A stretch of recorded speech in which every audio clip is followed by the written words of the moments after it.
The cold morning light filtered softly through the thatched roof, casting long, quivering shadows across the uneven stone floor. The air was thick with the scent of smoke and milk, sweet hay and wood ash, and the faint, familiar tang of damble drying near the hearth. Annalise moved quietly through the narrow space, her bare feet pressing soundlessly against the packed earth. Outside, frost clung to window's edge, drawing ghostly fern-like patterns against the pane. Winter had come early this year, heavy and relentless, and already the valley had surrendered much of its color to the brittle hush of cold. But inside this cottage, nestled at the edge of the woods and well beyond the eye of the royal grain man, warmth still lived in the form of small bodies tucked beneath threadbare quilts and the simple, enduring act of kindness. She ladled the milk carefully, her hand steady despite the ache that had begun in her wrist weeks ago and refused to ease. Each bowl she filled, cracked, mismatched, worn by years of use, was passed to a pair of small, reaching hands. The children stirred slowly, their sleep still clinging to them like a second skin, their cheeks flushed with the warmth of blankets and breath. Some of them murmured quiet thanks, others merely sipped, too weary for words. One little girl, no older than 3, clutched her bowl with both hands and drank in quick gulps, milk dribbling down her chin, as though the taste alone might save her. There were 17 of them now, 17 children who had no one else. No name but the one Annalise had whispered them upon arrival. No past that did not shimmer with fever and smoke. They came from burned villages and flooded fields, from roadside ditches in the arms of dying mothers. One had been left swaddled on her doorstep, too young to cry. Another had arrived on foot, trailing behind an older brother who did not survive the night. Their stories haunted the walls like wind to the rafters, a quiet chorus of loss that never truly faded. Annalise never asked where they had come from. Not directly. She had learned long ago that the answers were often unbearable. She only opened the door when they knocked. If they knocked and fed them, warmed them, and off her corner of safety carved out of a world that had forgotten them. What she gave was not grand. A bowl of milk in the morning, a bit of black bread if she could stretch it, a place to lie down where no one would strike them or sell them or silence them. It was, in the eyes of the crown, an offense. The queen's ration laws had been swift and merciless. With the kingdom's store strained by war and plague, the distribution of food and basic sustenance had been seized by the palace. No person, it was decreed, was to offer nourishment to others without documentation and rank. It was a measure, they claimed, meant to prevent hoarding and preserve fairness. But Annalise had seen firsthand who it truly protected. The gentry cellars were full, the merchant wagons still thick with imported spice and fine cheese. Meanwhile, the roads beyond the main cities were lined with the unburied, their mouths open in a final hunger. Still she shared. Her cow, a speckled old creature named Sarah, gave just enough milk each day for the smallest to have a bowl at dawn. There was rarely enough for Annalise herself, but that did not matter. Her hunger had become a familiar thing, like an ache in the bones one learns to carry. When she brushed Sarah's hide each morning, whispering to her softly beneath the breath of first light, she felt a sacred kind of gratitude for the warmth of another day, for the small, persistent miracle of milk in winter, for the chance to serve someone other than herself. Her own daughter had died 5 winters ago. That memory lived in a shuttered part of her, buried beneath layers of grief and resolve, yet shaped her every gesture. Annalise had held her child as she coughed herself to stillness, her little fingers curling one last time around a strand of Annalise's hair before going slack. The milk had come too late that day. By the time she'd found it, traded for a necklace she had hidden in the floorboards, the fever had already taken root. In the hours after, Annalise had rocked her body until it cooled, singing songs without words. There had been no one left to help bury her, so she had done it herself, in the soft hollow beneath the ash tree where the soil gave easiest. She had not spoken for days after, only wept, only listened, and then in the silence, she began to wait for the next knock on the door. The children did not know the full story. They knew only that Annalise was kind and strong and had milk when no one else did. They called her the Hearth Mother, a name one of them had whispered in the dark weeks ago, and the others had repeated until it settled like a prayer. She never corrected them. It was easier than explaining her truth. easier than revealing that she was simply a woman trying to balance a scale that had long since tilted into ruin. Outside, the wind began to rise, rattling the shutters. A boy near the window turned his head sharply at the sound, then relaxed again as he sipped. The morning light had grown brighter, cutting sharper angles across the floor. Somewhere in the woods beyond the cottage, a crow called once, a hollow echo that made Annalise pause mid-motion. There had been more soldiers on the roads lately, their armor catching the light as they marched through villages with sealed scrolls and hard mouths. Rumors traveled quickly among farmers of arrests, of fines, of disappearances, and she had begun waking with a creeping sensation of time running thin. But today, the children were warm. They were fed. For this moment, they were safe. That was what she held to. She watched them eat and felt something pressed tight in her chest. Not quite joy, not quite sorrow, but something like the space between the two. She had learned to live in that space, to keep breathing, keep moving in the thin light between grief and grace. She had come to understand that the act of nourishing a child, even once, was a kind of rebellion. And perhaps, she thought, rebellion did not always wear a blade. Sometimes it wore soft hands, a bowl of milk, a lullaby sung beneath its breath. One of the younger boys, curly-haired and wide-eyed, tugged at her dress and held up his empty bowl. She smiled and took it gently, her fingers brushing his cold ones. Behind him, others began to stir more fully, and the room filled with the sounds of waking yawns, shifting quilts, the soft clink of wood on stone. Life, tender and aching, insisted itself into the quiet. She turned back to the hearth and ladled what remained into the final bowl. As she did, the front door creaked open without warning, and the breath caught in her throat. In the doorway stood a man in a dark coat, lined with a royal insignia. Behind him, two more, each armored, each silent, their eyes already sweeping the interior of the cottage. The children froze. The milk in her ladle trembled. For a long moment, no one spoke. Only the wind answered, slipping in through the open door and curling cold around their ankles. The soldier stepped forward. His voice, when it came, was flat and practiced. "Annalise Wren," he said, "by order of the crown, you are under arrest for unlawful distribution of royal provisions." The ladle slipped from her hand, the milk spilling into the ashes at her feet.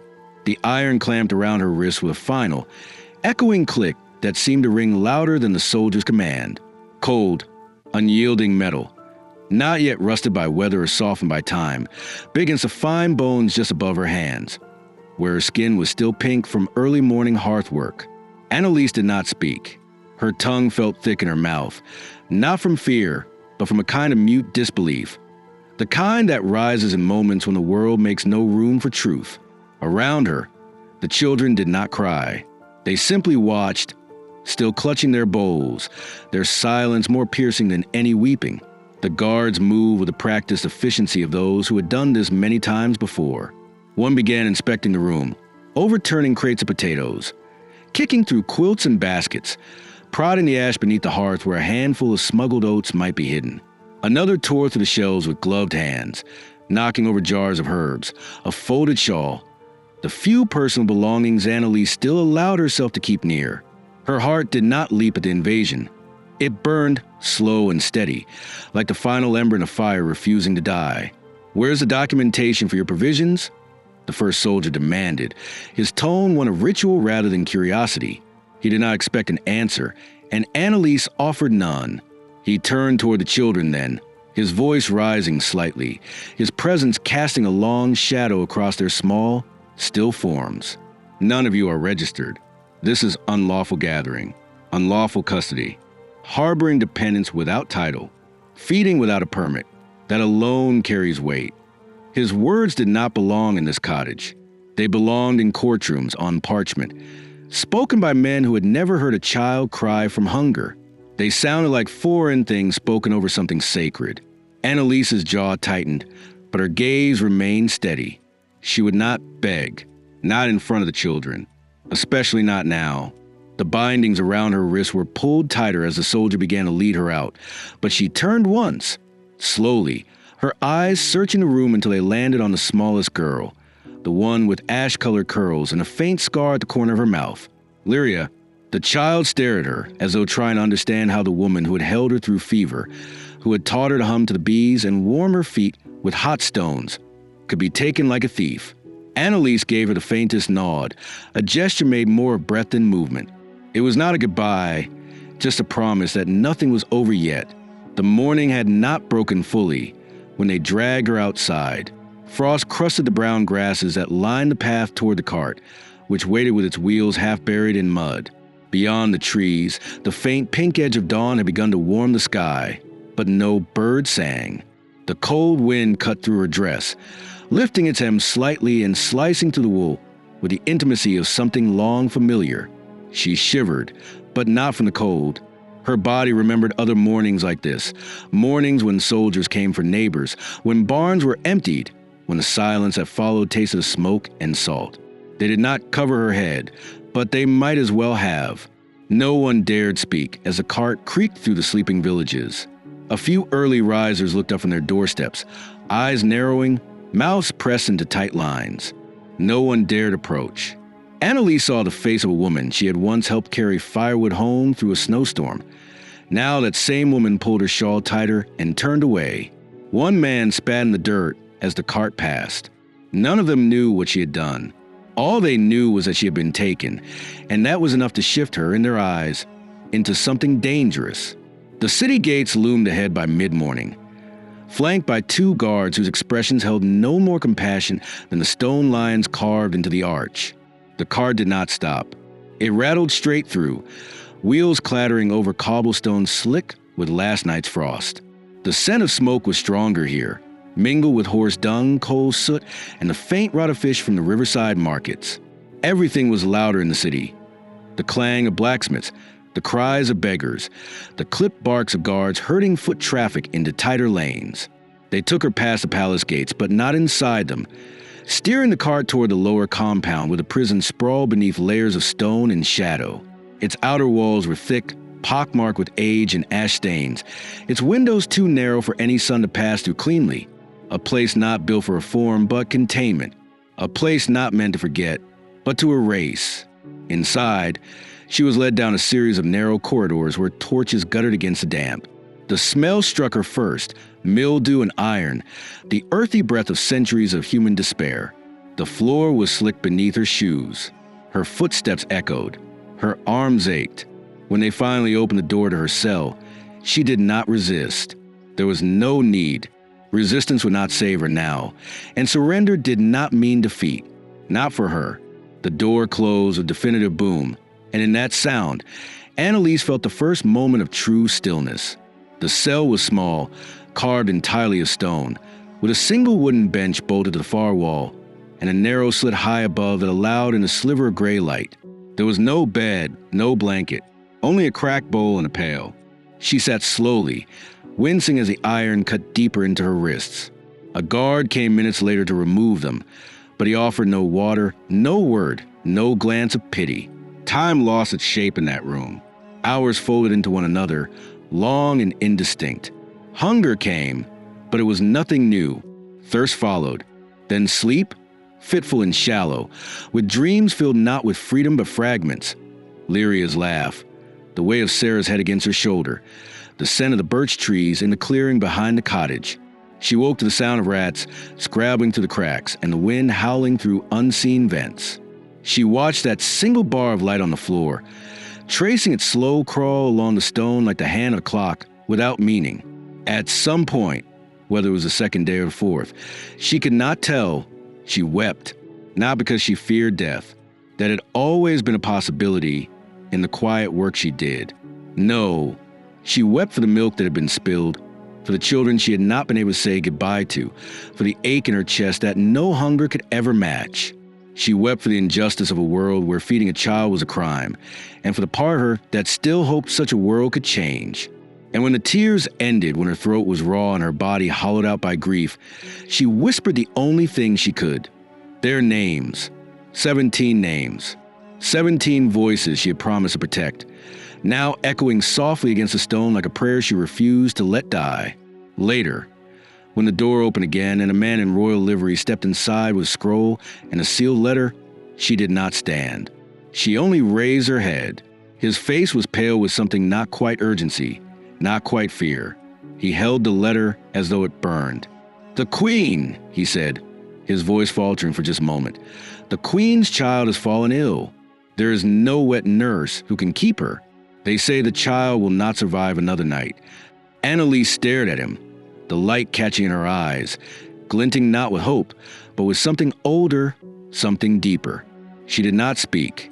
She only rose slowly, her bones stiff from stone and silence, her hands raw, and waited to hear what he would ask of her next.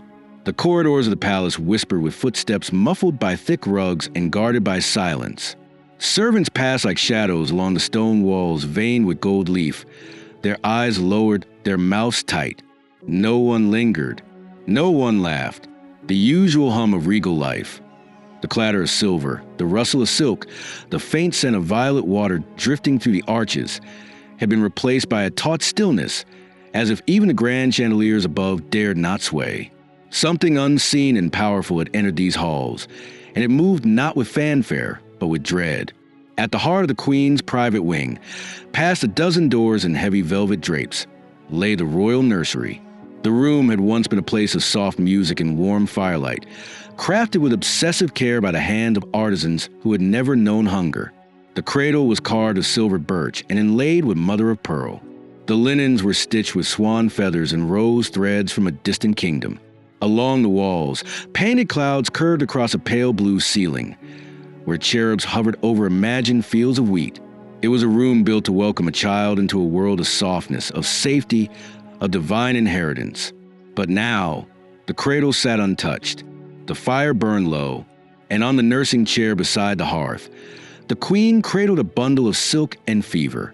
Her name was Eleanor, a name chosen for its history, its strength, its quiet regality. But now the child, no more than 4 moons old, was limp in her mother's arms, her skin waxen, her breasts shallow and uneven. The tiny crown of her head, once kissed daily by every noble in court, glistened with sweat. Her lips had lost their pink, now paling to a shade that made even the midwife look away. A physician stood at the foot of the chair, his robe stiff with nervous sweat, his hands trembling despite the cool calm he tried to maintain. His words were carefully chosen, stripped of panic but weighted with inevitability. "She has refused every nurse we brought to her," he said. "The fever will not break, and without milk, her strength cannot return. She is wasting." The Queen did not answer. Her face, pale and scarred to grief, stared down at her daughter as if she could will life back into her limbs. Her eyes were raw.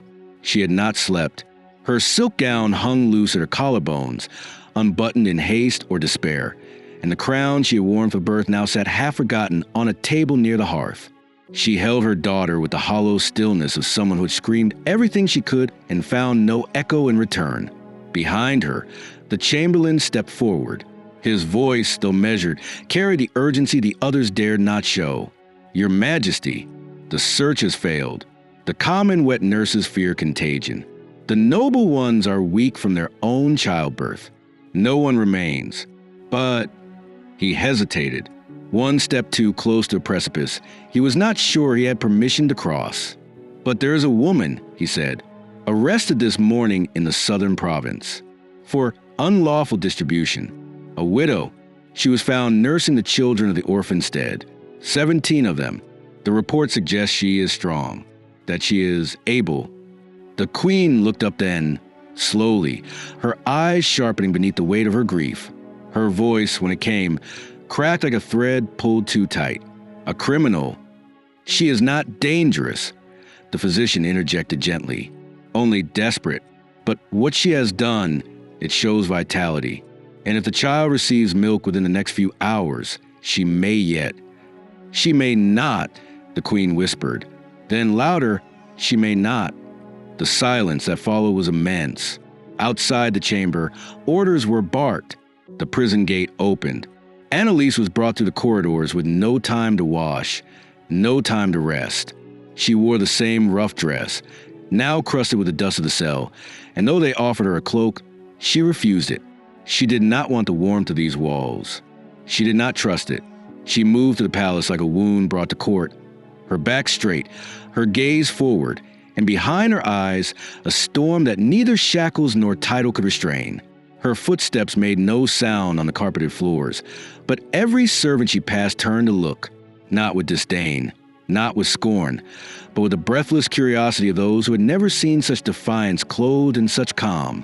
When the guards finally opened the doors to the nursery and motioned for her to enter, she paused at the threshold for one breath. Then she stepped forward. The room was warm, thicker with air than she had expected. The scent of burning cedar, milk soured, rose water gone stale. She felt the heat of the fire before she saw it. She took in a room in a single, sweeping glance. The painted clouds, the rocking horse untouched, the layers of affluence woven into the very fabric of the curtains. Then, her gaze fell to the queen. She was younger than Annalise had imagined, not much older than 30, with hair the color of burnished coin and eyes like thunderclouds. Her beauty was not flawless, but was startling, sharpened by sleeplessness and sorrow into something both fragile and fearsome. In her arms, the child stirred faintly, her lips opening in a soundless cry. "She has not taken to anyone," the queen said, her voice flat. "Not even me." Annalise did not respond. She looked instead at the child, so small, so flush with fire beneath the skin. She could feel the child's hunger like a pulse in the room. It vibrated in her bones, called a quiet place in her belly where her own daughter's heartbeat had once echoed. Without asking permission, she knelt before the queen. She unfastened the top of her dress.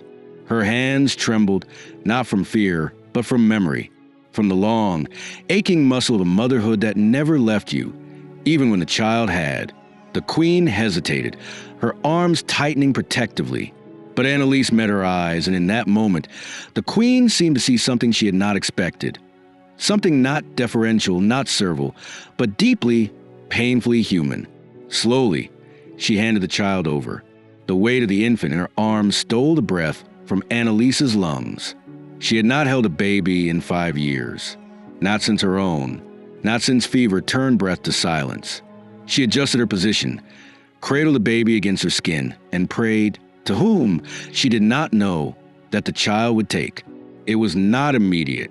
The baby cried out, a hoarse, high wail that broke through the hush like a bell.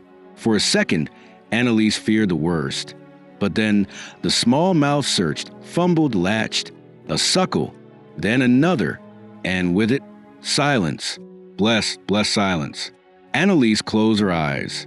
Around her, the room seemed to exhale. The queen made a sound, not quite a sob, not quite relief. She pressed both hands to her mouth and turned away slightly, as though afraid that grief could be seen even in peace. The physician knelt beside the cradle, watching as color slowly returned to the child's cheeks. The nursemaid behind the curtain wept openly, clutching a rosary between her gloved hands. And Annalise? She said nothing. She simply rocked, gently back and forth, her arms a cradle forged in both memory and defiance. In that moment, no one remembered the charges written on parchment. No one remembered the iron shackles or the frostbitten path to the city. They saw only the milk, the child, the woman who had refused to let hunger decide the worth of a life. But somewhere deep in the palace, where the tapestries bore witness and the windows framed a kingdom in decay, whispers were already beginning. Whispers about a criminal brought to the queen's inner chamber, about compassion mistaken for treason, about the crown's quiet hypocrisy. Annalise knew, even as the baby dozed against her breast, that the peace of this moment would not last, that the child's life might be saved, but hers remained in the balance. And beyond the nursery doors, in the long marble corridors filled with watchful eyes and soft-footed betrayal, decisions were already being made. Night inside the dungeon was not a silence, but a presence. It pulsed and shifted, breathing with the weight of the earth and the ghosts buried beneath it.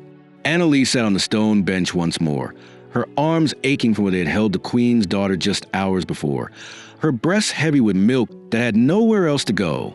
The cell had not changed in her absence, its walls still wet with condensation, its air thick with the scent of mildew and despair. But she had changed. Something in her posture now held the echo of a miracle, and something in her face had aged not from time, but from exposure to a light that would not return. They had brought her back without a word. The same guards, the same corridor. No explanation, no sentence spoken, no judgment passed. One of them, the younger one with freckled knuckles and a crooked jaw, had looked at her differently. For a moment, not with admiration or shame, but with a fragile flicker of something like reverence. He had not spoken aloud, but she had seen it, plain as day. And then he had closed the door behind her, and the sound of the bolt sliding home was gentler than before. She leaned against the damp wall now, head tilted back, eyes tracing the dark seam of mortar above her.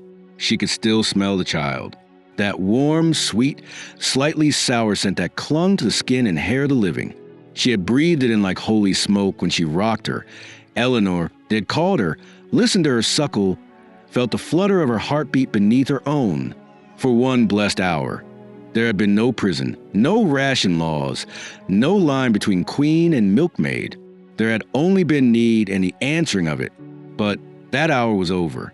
The body forgets comfort quickly when it returns to stone. The chill crept back into her joints like a familiar ache, and she pulled her knees up to her chest, wrapping her arms around them the way she used to when she was a girl hiding from her father's anger in the barn loft. Back then, she had thought fear was a storm, a thing that raged and passed. Now she knew it was a tide, always pulling, always waiting to swallow what you love. Her daughter's name pressed behind her teeth. She hadn't said it aloud in years, hadn't dared. The sound of it hurt more than hunger. But now, in this quiet, it slipped out, raw and tender as the day it was first spoken. Mara. She had been born in summer, when the fields were thick with bees, and the air smelled of wild thyme. A soft child, small and perfect, with lashes dark as soot and a cry like wind against linen. Annalise had labored alone, gripping the edge of the kitchen table, biting down on her own sleeve as wave after wave tore through her. Her husband had been gone 2 years by then, called to war and never returned. They had said he died with honor, but she doubted honor left bones buried in foreign mud. When Mara finally came, slippery and red and howling, Annalise had laughed, a loud, wild sound that scared the dog and made the kettle rattle on the hook. For 3 years, Mara had filled that cottage with laughter and stubbornness. She'd had a favorite cup, a dented pewter one with a crooked handle, and insisted on carrying it everywhere, even asleep, even to the privy. She'd loved chasing butterflies barefoot and naming chickens after queens from old stories. She was fearless, curious, alive in a way that made the world seem more tolerable just for housing her. And then one winter, she was gone. The fever had come with suddenness that left no time for bargaining. One moment, she had been tugging at Annalise's skirt, begging for honey on her bread. The next, she was burning, delirious, unable to hold even water. Annalise had run to every house within a day's walk, knocked on every door, begged for medicine, begged for milk. She had traded the last of her mother's jewelry for a few spoonfuls of goat cream and a packet of bitter herbs that did nothing. She had watched, powerless, as her daughter's eyes went glassy and her breath slowed to shallow gasps. And then stillness. She had buried her beneath the ash tree behind the cottage, the same place where she now sat to speak her thoughts when the weight of the world pressed too heavily. Some days she wondered if Mara heard her. Other days she wondered if that was just madness she'd come to wear like a shawl. The memory cracked something inside her. She pressed her forehead against her knees, arms wrapped tight, as if she could hold the ache in place. Her milk was still rising, hot and full, aching for a child that was not hers, while the child who had been hers lay in the frozen earth. There was no word for the madness of that, for the cruelty, and yet she bore it. She had always borne it. Outside, footsteps passed. Not near, not yet, but enough to stir her alertness. The palace never slept, not fully. There were whispers in every wall, secrets stitched into the very fabric of its grandeur. She knew now that her presence here, feeding the queen's daughter, was not a miracle but a complication. A stone dropped into still water, sending rings of consequence in every direction. She had broken a law to keep children alive, and now her milk had saved the life of the heir. What did that make her? A threat? A symbol? Or just a vessel, useful for a moment, disposable thereafter? The question coiled in her gut. She rose slowly, stretching the stiffness from her limbs. Her ankles ached. Her spine cracked. She moved to the tiny little window and pressed her palm against the stone below it, feeling the cold seep into her skin. The moon had risen, pale and swollen, casting long, misshapen shadows into the chamber. She could just make out the towers beyond the yard, gilded at their tips like blades. Somewhere up there, the queen slept or didn't, and Eleanor, she hoped, had eaten again, had kept it down, had opened her eyes. Annalise wasn't sure if she would be called back. She wasn't sure if she wanted to be. She only knew that part of her had left that cell when she'd entered the nursery, and now, back in the dark, she felt unwhole. Not because she missed a child, not yet, but because something in her had awakened, a kind of purpose, a remembering of what it felt like to be needed, not by those begging or desperate, but by those who had never known need until now. The guards came again at dawn. Their knock was softer this time. One of them brought her a damp cloth and a fresh cup of water. No words, no smiles, just a small shift of treatment that told her things had changed. She drank slowly, savoring the way the water cooled her throat, how it pooled in her empty stomach like rain on dry earth. The silence between them was thick, with unasked questions, but Annalise knew better than to speak first. When they motioned for her to stand, she did so. They did not shackle her this time. They did not touch her arms. One simply opened the door and gestured, and she stepped into the corridor with the quiet gravity of someone walking back into the storm with full knowledge of its weight. She did not ask where they were taking her. The palace walls were no longer a maze, but a map of shifting trust. She followed their lead with even steps, her body sore but steady. And as they turned a final corner and the warm glow of torchlight gave way to the soft perfume of roses and clean linen, she understood where they were heading. Back to the nursery, back to the child, back to the heart of a world where nothing was as simple as milk and kindness, but where sometimes those were the only truths left standing. The sun rose pale and reluctant, casting its first hesitant light across the high windows of the eastern wing, gilding the palace spires with a brittle golden glow that shimmered like frost but held none of its weight. The air was still cool, yet tinged with the promise of approaching thaw. It was that brief, breathless space between seasons when winter still lingered in the marrow, but spring hovered just outside reach. Annalise stood at the edge of it, where stone met sunlight, her back to the dungeon's darkness, her face turned toward a future she did not yet trust. The guard said nothing as they led her through the winding inner corridors. Their hands did not grip her arms this time. They walked beside her, not ahead nor behind, as though her presence no longer needed to be controlled, only witnessed. Every hallway they passed through glistened with cleanliness and quiet. Marble floors veined with gray and gold, wainscoting carved with the sigils of generations long buried. The occasional servant passed with lowered gaze and hurried steps, but no one challenged her, no one spat or whispered. She had not been given new clothing. She still wore the same dress from her arrest, now washed but rough, patched at the elbow, threadbare at the cuffs. In it, she was a stone in a room of silk, and yet no one dared treat her like a stain. They reached the grand stairs just as a bell chimed somewhere deep within the palace. Its tone was low, ecclesiastical, a reminder of hours passing whether one paid them heed or not.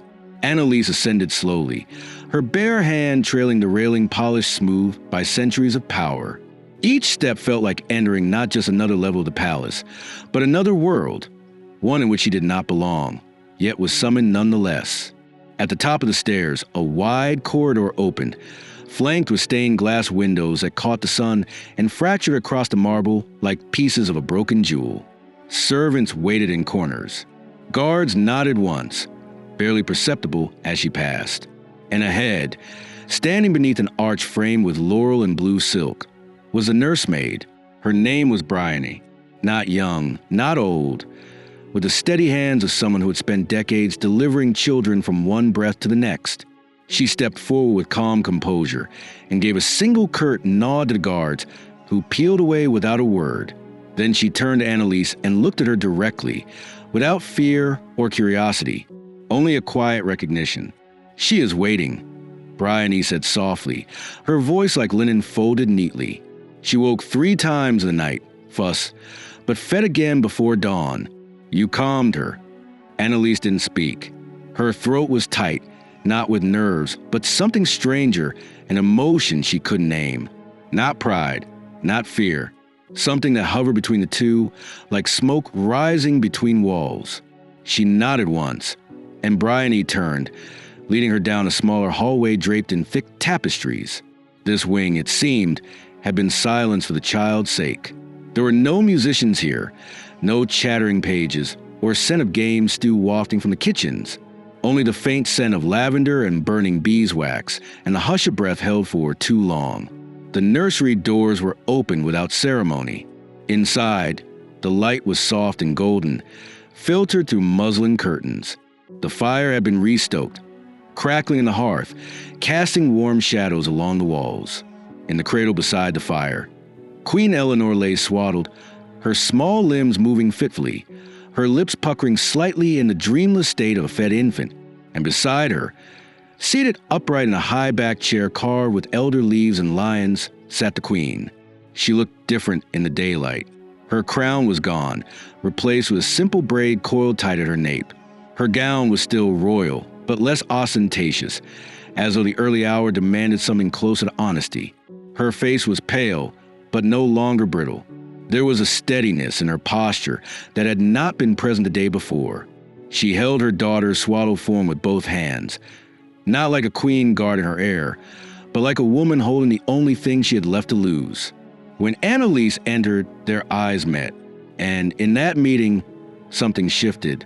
No guards moved. No herald spoke. The air between them felt thick, with a tension older than titles. It was not a matter of hierarchy. It was something more primal. 2 mothers, bound not by allegiance, but by the shape of grief and the urgency of life. The queen nodded, not graciously, not with deference, but with something closer to concession. "She is yours for now," she said, her voice quiet, almost too low to hear. "Feed her, hold her, do what I cannot." Annalise stepped forward, her legs steady, her spine unbowed. She moved without hesitation to the cradle and looked down. Eleanor's eyes were closed, but her fists were clenched, her breath loud in the stillness. There was color in her cheeks now, a soft flush, the kind that did not come from fever. Her lips moved in search of comfort. Her tiny chest rose and fell with the assurance of milk well taken. Annalise lifted her, slowly, reverently, as though gathering light into her arms. She settled into the rocking chair, without being told. The queen remained where she was, silent, her hands folded in her lap. Bryony disappeared into a corner, her presence so practiced it became invisible. Only the fire remained a witness as Annalise unfastened her bodice and offered herself once more to the small miracle of survival. Eleanor latched instantly, as though the night had not passed, as though nothing had changed. Annalise exhaled, her breath a shiver, her shoulders releasing tension she hadn't known she held. The warmth of the child against her skin, the rhythm of suckling, the simple intimacy of nourishment. It all poured into her like water into a dry bowl. Her eyes burned, but she did not cry. There was no speaking in those minutes. None was needed. The queen watched. Annalise fed. The baby drank. And for a moment, time held still. But moments like milk run out. When Eleanor released with a soft sigh and turned her face into Annalise's chest, asleep again, the queen finally rose. She crossed the room not like royalty, but like someone remembering how to walk without ceremony. She approached slowly, stopping to shore the rocking chair, and looked down at her daughter with a tenderness that took Annalise by surprise. "She would not take me," the queen murmured, more to herself than to anyone listening. She turned her head away. She screamed. Annalise looked up at her, unflinching. It's not rejection. It's instinct. A starving child does not have time for trust. The queen blinked, the words cutting with unexpected precision. Her gaze shifted back to the baby. "I wanted to be the one to save her," she said, "but I couldn't. And you walked in from a prison cell, and she opened to you like a flower." "She didn't open to me," Annalise said, her voice steady. "She opened to the milk." They stood in that space for a moment longer, a breath apart, and then the queen reached down and brushed one finger across her daughter's brow. Her hand trembled. "Will she remember you?" she asked softly. "No," Annalise said, "but her body might." Bryony reemerged then, stepping forward with a folded shawl. She moved to lift the child from Annalise's arms, but the queen held up her hand. "Let her sleep where she is. For now." Annalise looked down at the child once more. Her weight was so small and yet so immense. This little girl, who had already changed the shape of rooms, who had brought a commoner into the queen's private chamber, who had undone laws with hunger alone, and in the back of her mind, like a shadow rising, Annalise knew this would not be the end of it. There would be questions, there would be consequences, and somewhere in the heart of the council chamber, men were likely already deciding how to unwrite what had just occurred. The second time they brought her to the nursery, Annalise was dressed differently, not in silk or velvet, not in any token of reward or recognition, but in a clean linen gown with laces fastened properly in a woolen shawl thrown over her shoulders. It was plain, modest, the kind of garment worn by those who worked quietly beside the powerful but never stood among them. Yet even so, she felt it settle against her skin with an unease she couldn't name. It wasn't the fabric or the fit, it was the implication. She was no longer a prisoner being borrowed by the crown. She was something more dangerous now, useful. Bryony met her again at the arch of the nursery corridor, her face calm but watchful.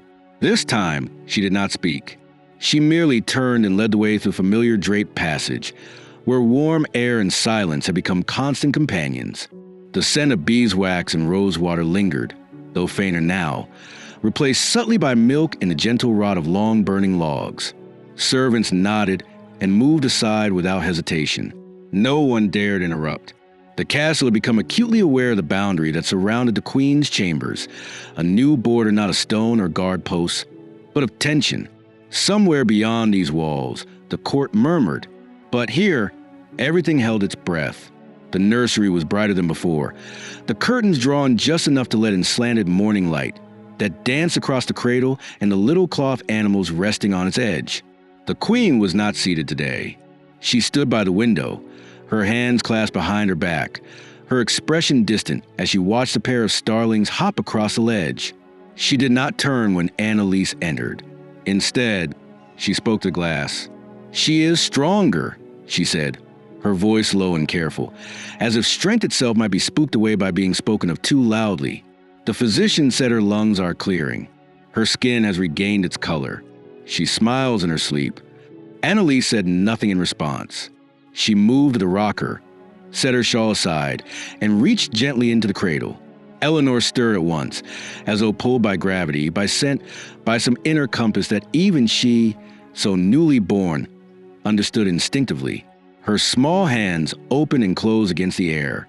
Annalise lifted her carefully and settled in, adjusting her gown with practiced motions, exposing skin that was no longer private but sacred in function. As the baby latched and began to feed, Annalise exhaled through her nose. She let her shoulders relax by degrees. Her feet found the floor, and her body rocked in rhythm with something older than memory. Still, the queen did not turn. "I was told," she continued, her voice steady now, "that you lost a child." Annalise's breath caught in her throat. She did not flinch, but her hand paused briefly against the baby's back. She had not spoken of Mara to anyone in years. Her name lived in silence. The way her absence had shaped the very way Annalise stood, breathed, slept. To hear it acknowledged, even indirectly, by a woman who had known her for mere days felt like a blade pressed gently against the skin. Sharp, deliberate, not yet cutting, but entirely capable of it. "I did," she said, her voice quiet, not weak. 5 winters ago." The queen nodded slowly, still watching the birds. "I'm sorry." There was a long pause. Only the crackle of the fire and the soft sound of Eleanor feeding filled the space. "I named her Mara," Annalise said finally. She had black curls and a temper. She could mimic bird calls by the time she was 2. She died before her 4th name day. Fever. I couldn't get milk in time. She had never said those words so plainly, not even to herself.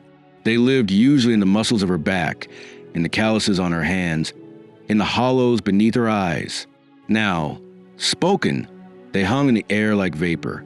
The queen turned then.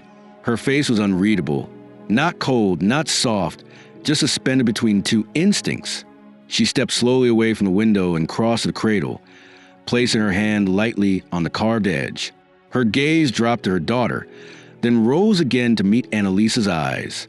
"I named her Eleanor after my mother," she said, "but I wanted something different at first. Something simpler. Something not already weighed down with expectation.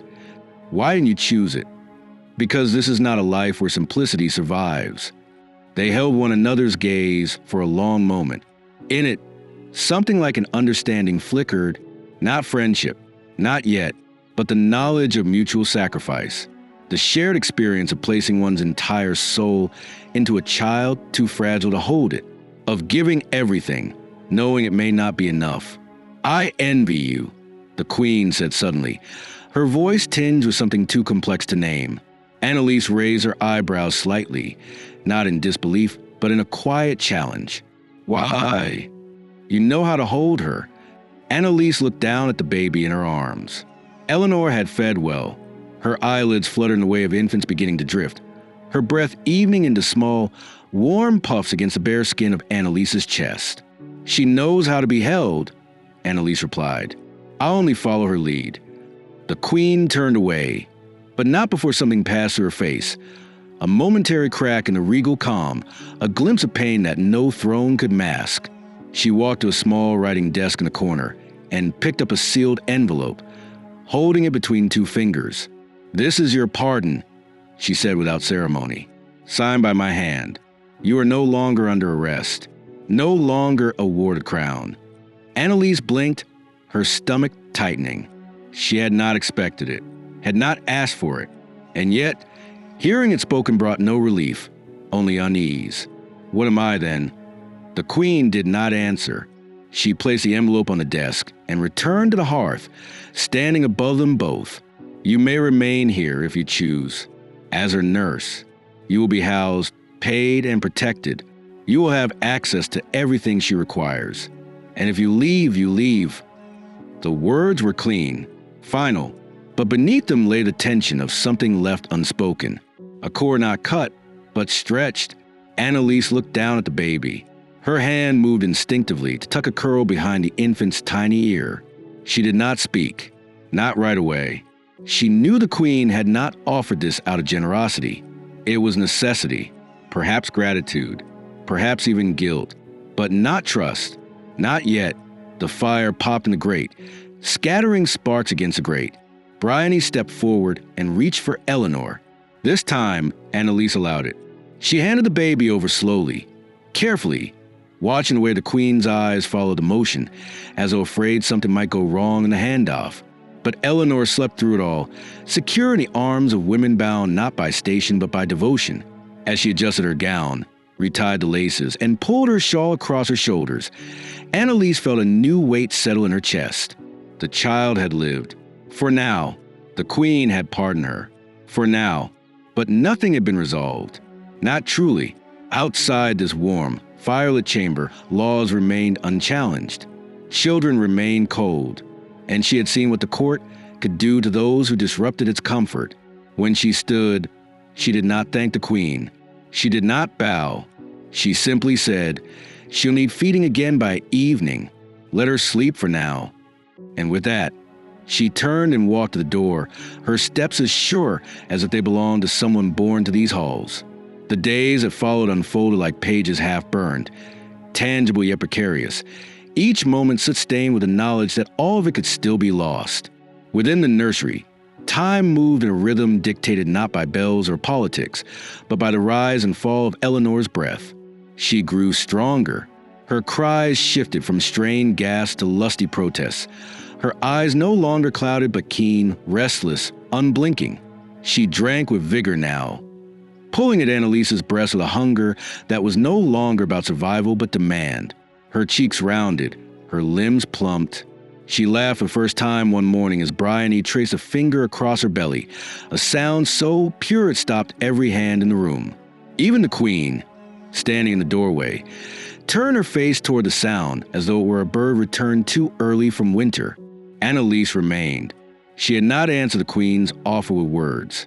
There had been no formal agreement, no ink upon parchment. But each time she returned, each time she sat in a rocker and bared her breast and gave of herself, something invisible fastened around her more tightly than shackles ever had. She was no longer a prisoner, and yet she was not free.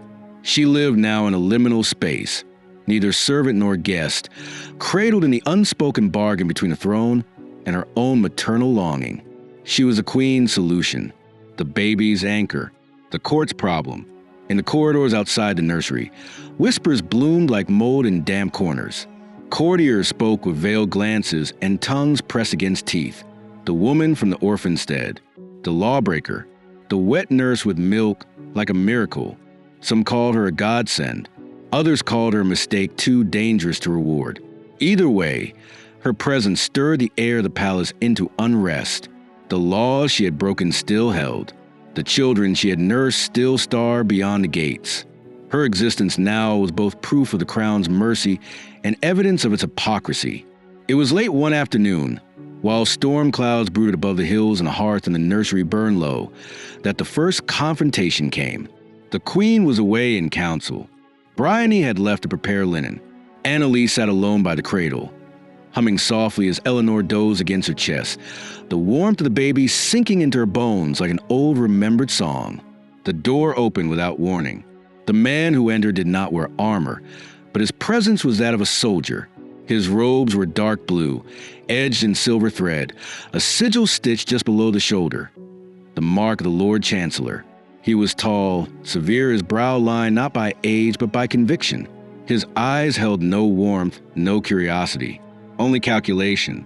"You are Annalise Wren," he said, though he did not phrase it as a question. She did not rise. She did not bow. She adjusted the baby slightly and nodded once. "I am." He stepped further into the room, his gaze flicking toward the cradle, the chair, the shawl thrown across the backrest, and the faint trail of steam from a cup of chamomile tea gone cold on the table. He made no effort to hide his scrutiny. "You were charged with violation of the royal provision statutes, harboring unregistered minors, and unlawful distribution of sustenance during a time of ration scarcity." "Yes." "You were arrested." "Yes." "You were pardoned." "I was." The air thickened. A long pause stretched between them, filled only by the softness of the fire and the faint sound of Eleanor's breath. The child stirred but did not wake. Her cheek was pressed against Annalise's collarbone, her hand curled against the linen bodice in a possessive clutch. The Lord Chancellor's jaw tightened. "You were pardoned, not absolved," he said. "A distinction you will be wise to remember." Annalise lifted her gaze to his. Her expression was calm, steady, unafraid. "Is that why you've come? To warn me of distinctions?" He did not answer. He crossed his arms. "You have influence now. Do not imagine that it will last." "I don't imagine anything," she said quietly. "I feed the Queen's child because she will not live without me. That is not influence. That is biology." He took a step closer, his boots silent against the rug. "Your presence here is tolerated, not welcomed. And when the child no longer needs your milk, your usefulness ends. If you have aspirations." "I don't," she interrupted. "I have 17 names buried in my memory. I came here with nothing. I'm not here to rise." The words settled between them like falling ash. He studied her for another moment, then turned to go. At the door, he paused. "The council will meet tomorrow to review your position. Do not assume the Queen speaks for all." And then he was gone. The room seemed colder in his absence.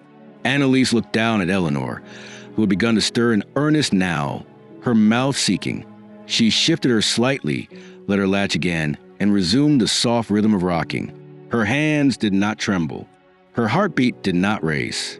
But deep within her, the old instinct flared, the one that taught her how to hide grain beneath floorboards, how to stitch truth into silence, how to brace herself for the sound of boots in snow. The next morning, she rose before dawn. She walked the gardens alone, wrapped in her shawl, her feet tracing the gravel paths worn by centuries of queens and ghosts. The palace was quiet in the early hour, the stones still holding the night's chill, the trees bare-limbed and whispering. She paused beneath a hawthorn and watched as light crept slowly across the eastern wall. In the stillness, she remembered the warmth of Sarah's flank against her hand, the sound of children laughing over their milk, the scent of rain coming in over the ridge. She missed it with a sharpness that made her teeth ache. Not the place, but the purpose. Eleanor had given her another chance to mother something fragile into strength. But the cost of that gift was rising, and soon she would have to decide whether to pay it. When she returned to the nursery, Bryony was already there, folding linens with hands that moved faster than thought. She did not speak, but her eyes lingered on Annalise longer than usual. Not suspicion, not fear, worry. "The Queen is in council," Bryony said quietly. "They've summoned half the chamber." Annalise did not ask why. She already knew. She fed Eleanor in silence. Each movement weighted with the knowledge that decisions were being made without her. She could almost hear them now, men and women in embroidered robes, sitting at polished tables, speaking of her not as a woman, but a variable, a threat, a complication. The nursery door opened again, and this time it was a queen.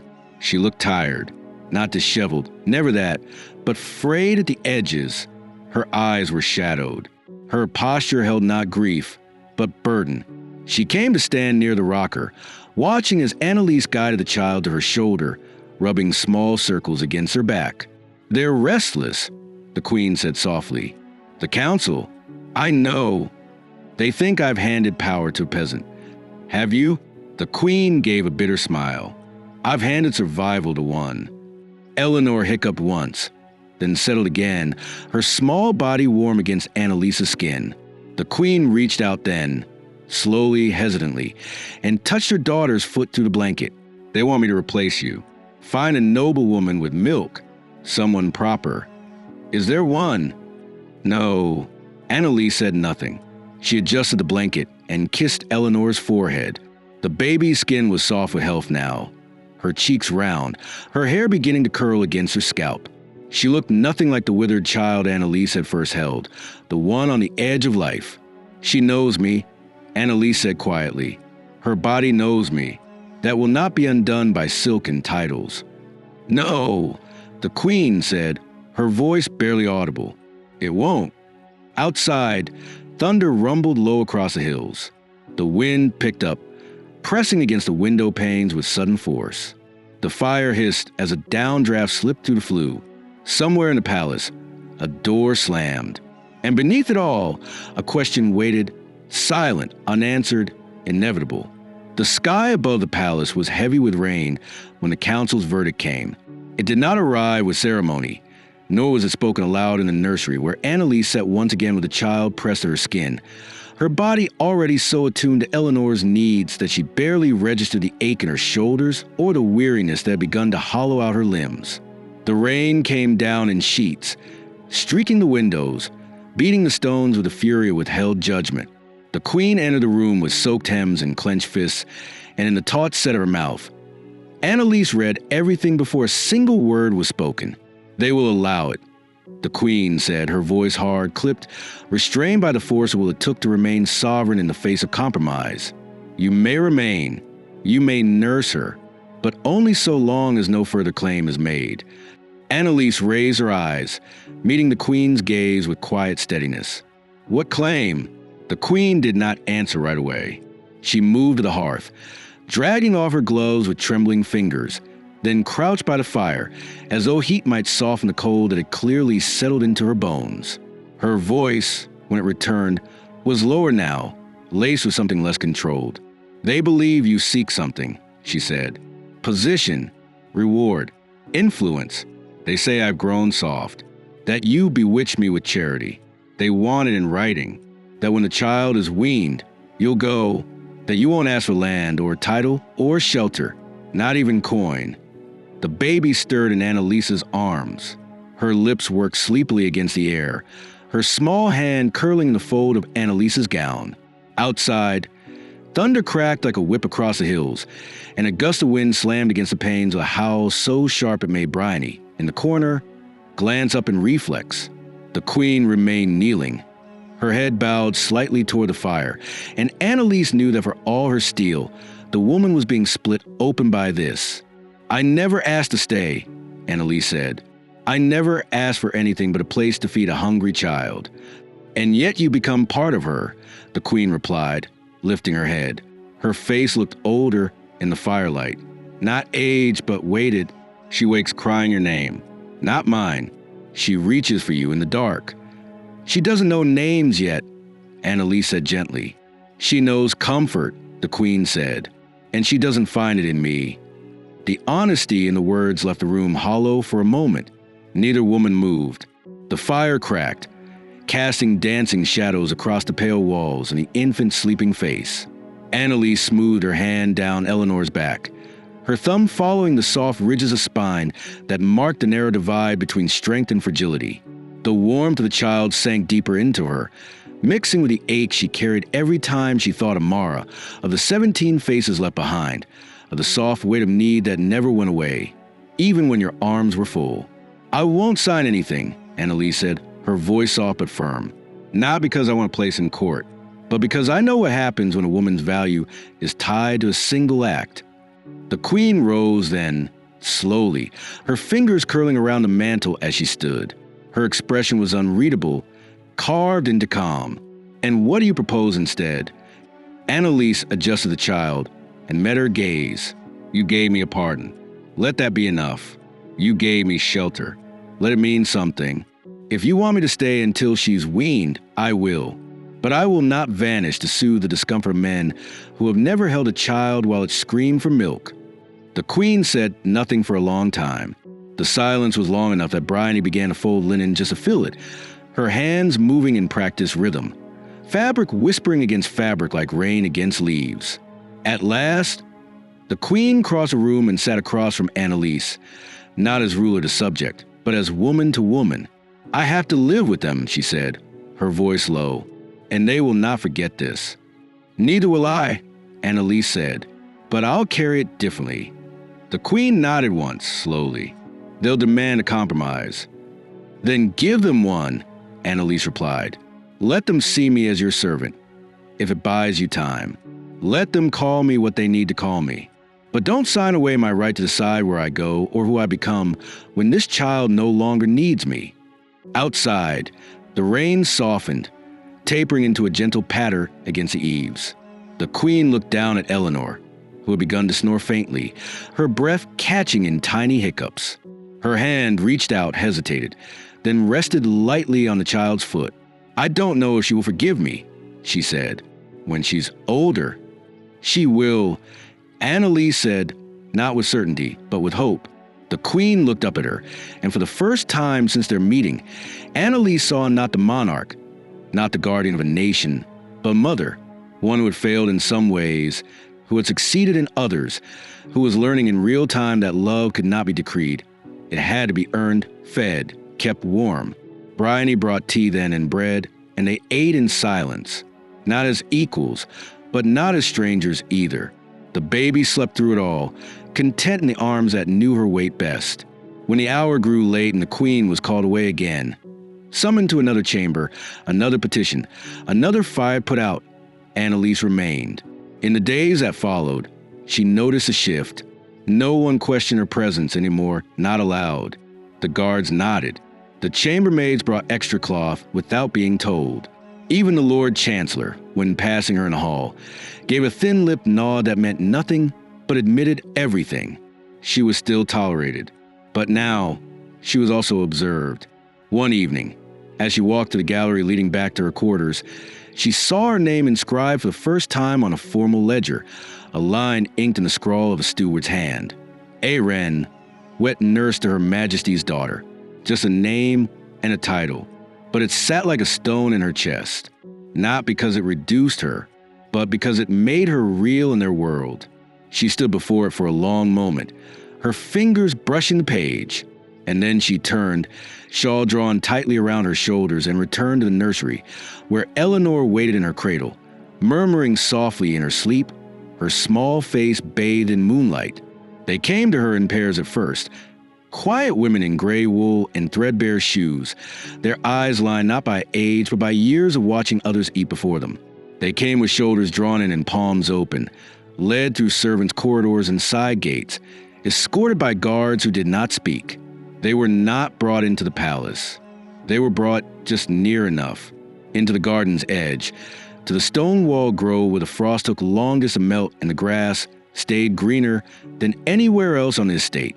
The space had been used once, long ago, for royal herb gardens and apothecary training, but it had long since been forgotten, overgrown, ignored, hidden behind a hedge taller than a man's reach. Now it belonged to Annalise. The queen had granted it quietly, not in court or council, but in a single sentence spoken across the cradle. If you wish to build something for them, build it there. And Annalise, who had known the weight of longing far longer than she had known the weight of privilege, had said nothing. She had simply nodded, left the room that evening, and returned the next morning with a plan already forming behind her eyes. Word passed from hand to hand, in bakeries and laundries, in the corners of kitchens, and in the fields beyond the city walls. The Hearth Mother is building something, they said, a place for the children, a place where no ration laws will pry bowls from small hands, a place where those forgotten might be remembered again. The stories twisted, as they always did. Some claimed she had been named godmother to the queen's child. Others whispered she was a queen's half-sister or a peasant prophet sent by some hidden deity. But none of the rumors mattered to Annalise. What mattered was the work. She began with the soil. There was no sense building over rot. She cleared the weeds with her own hands, cutting through roots with dull trowel, hauling stones until her spine ached and her nails split. Bryony joined her first, silent as ever, sleeves rolled and jaw set, working beside her in the early light before her nursery duties began. Then came one of the palace kitchen girls, bringing bricks wrapped in linen, salvaged from a ruined shed. Soon there were 10, then 15, then too many to name. Women who had nursed children they lost, who had buried sons, who had fled burned farms with nothing but the clothes on their backs. They did not ask questions. They built. They called it the Edge House. At first it was only a foundation, a rough outline of stones and hopes. Then it became walls, low and crooked but steady. The masons sent by the queen arrived after the second week, when enough gossip had filtered up to the council to make an action impolite. They brought tools, mortar, proper lumber. Not much, but enough. And they never asked whose idea it had been. They addressed their questions to Bryony, who never answered, and to Annalise, who gave directions without pretense or apology. She slept less as the work grew. She continued to feed Eleanor, now walking, now babbling, now pointing at her with a certainty that made the queen's eyes narrow with something not quite jealousy. The child clung to Annalise's skirts when she left, screamed for her in the night, quieted only when she entered the room. But Annalise never tried to claim her. She fed her, bathed her, soothed her, and then returned each time to the edge of the garden, to the place where other children would wait, because they were coming now. Not just women, but the children. Small feet, thin shoulders, blank stares. They came clutching corners of tunics, led by hesitant hands. Some were silent. Some were wild with grief and shouted nonsense through cracked teeth. Some wet themselves and would not speak for days. Annalise welcomed them all. She did not ask for names.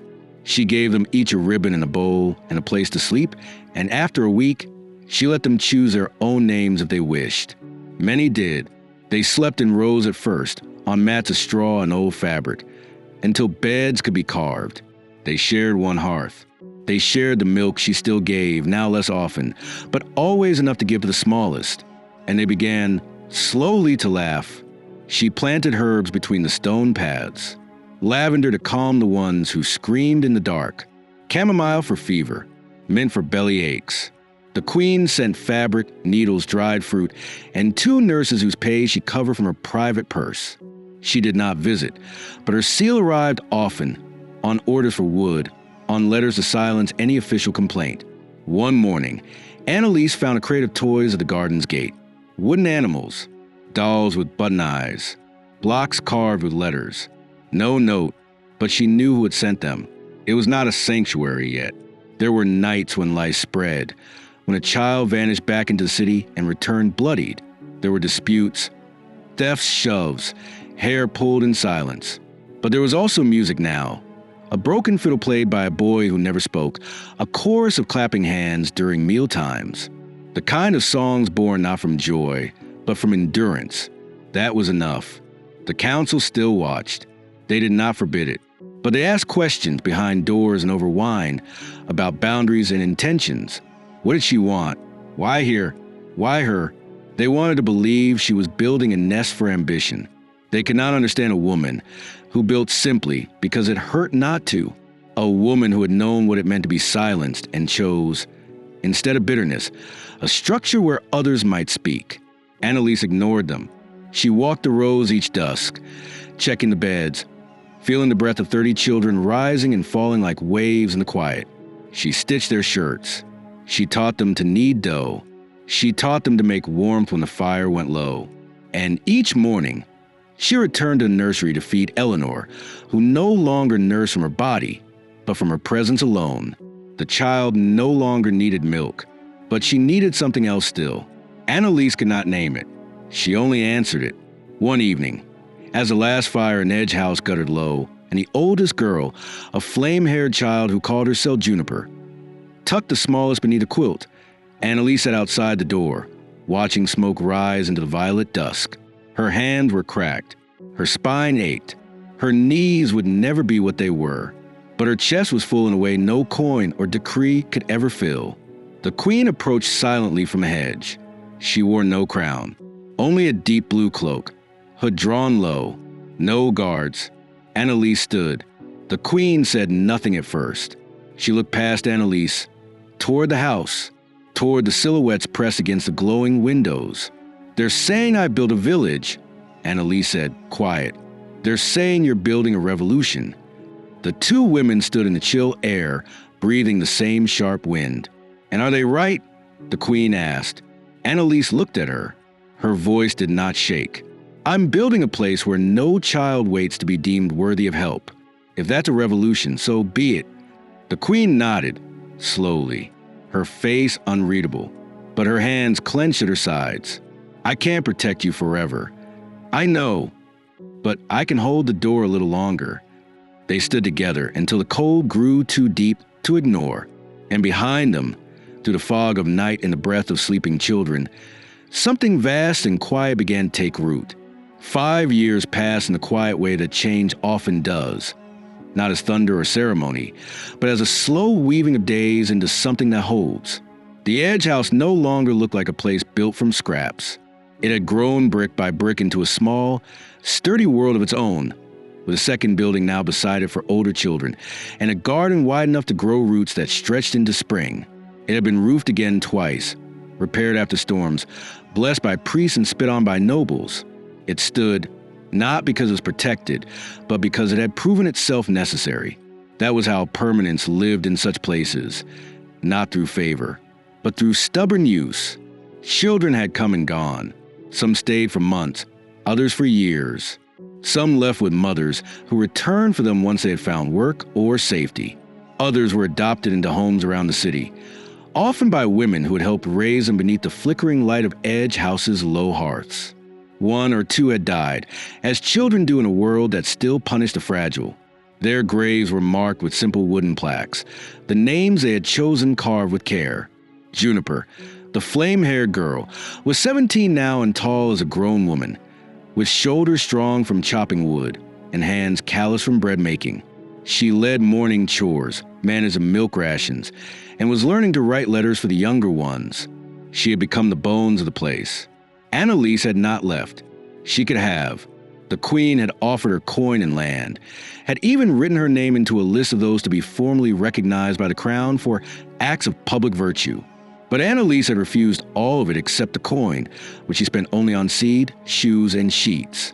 She lived in a small stone room off the west wall of Edge House, her bed hard, her walls bare, her window open to the orchard. Each morning, she rose before the children and lit the stove herself. She liked it that way. It was not simplicity she clung to, but the shape of her days. The rhythm of them had become a kind of faith. She saw Eleanor often now, but differently. The child was no longer small. She was 5, long-limbed and sharp-eyed, with a laugh like breaking ice and a way of staring too long when others stopped. She had her mother's jaw and her nurse's steadiness. She no longer clung to Annalise's skirts or wept in her arms, but when they met, twice a week, always outdoors, always informal, she reached first for Annalise's hand. Not out of need, but memory. That was what the Queen had not taken from her. The right to remember, and memory, when left unpunished, becomes belonging. Their meetings took place under the old elm now, at the corner of the Queen's Grove, a space the Crown had long ago claimed as sacred, but which had been slowly, quietly opened for these encounters. The Queen had never said why she chose that tree, but Annalise knew. It was the same tree she had once looked up at through a prison slit, counting the minutes of light. That first day they met beneath it, she had almost wept from the strangeness of being on the other side of the wall. This time, Eleanor ran to her, daisies clenched in one fist, a bowl of milk in the other, sloshing slightly as she stumbled over a root. Her dress was too fine for the dirt, and her shoes scuffed from insistence. Annalise rose from the bench and caught her before she fell, steadying the bowl and brushing a smudge from her cheek. "You're fast," she said. "I've been practicing," Eleanor replied, breathless. "Practicing what?" "Running, in case I ever need to get away." Annalise tilted her head. "From what?" "From people who think I'm just a crown and not a person." Annalise smiled then, the way a woman smiles when she sees herself reflected, refracted, remade. "I think you're practicing quite well," she said. "But don't run unless you must. It's a tiring way to live." Eleanor set the bowl down on the bench and handed over the daisies. "These are for you. I picked them myself. I told the gardener not to touch this patch." "Did he listen?" "No, but you picked them anyway." Eleanor grinned. "I thought of you. I thought you'd say I could." Annalise took the flowers, their stems still wet with morning. She tied them together with a strand of thread from her pocket and tucked them behind her ear, then reached for the milk and sat beside the girl. Together, they drank, one after the other, passing the bowl back and forth like a relic of shared truth. No one interrupted. No guard stood near. The Queen had made sure of that. Her instructions clear. "When my daughter meets the woman who fed her life back into her body, leave them alone." They sat for a long while, Eleanor's head resting on Annalise's shoulder, her small fingers plucking at the edge of her sleeve. "Will you always be here?" she asked. "I'll be somewhere," Annalise said. "But here, I can't promise that." Eleanor was quiet. Then, after a moment, she said, "I want to build something too, like Edge House. What will you call it?" "I don't know. Something better, for the ones who can't run yet." Annalise's throat tightened. "Then you'll need strong hands and steady friends. I have Juniper. You'll need more than her. I have you." Annalise kissed the top of her head. "You won't always." "I will in the way that matters," the girl replied. She said it with such clarity that Annalise could only nod. The wind shifted then, stirring the leaves, carrying the sound of children's laughter from beyond the hedges. Somewhere in Edge House, bread would be rising, blankets would be aired, stories would be read. The work continued. Life continued. Not perfectly, but rooted. The Queen arrived later that evening, without retinue, dressed simply, her hair unadorned. She did not approach Eleanor at first.